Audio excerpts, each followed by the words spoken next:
The National Weather Service in St. Louis has issued a severe thunderstorm warning for western Lincoln County, northern Montgomery County, north central Warren County, until 10:30 p.m. At 9:38 p.m., a severe thunderstorm was located over Montgomery City, moving east at 45 miles per hour. Expected hazards include 60 miles per hour wind gusts and quarter-size hail. This is a radar-indicated threat.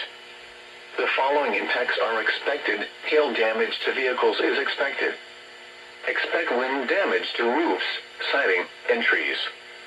Locations impacted include Wellsville, Danville, Montgomery City, New Florence, Buell, Bellflower, Truxton, Olney, Hawk Point, Cave and Silix. This includes Interstate 70 in Missouri between exits 170 and 175. Seek shelter inside a well-built structure and stay away from windows. The storm is capable of producing damaging winds and large hail.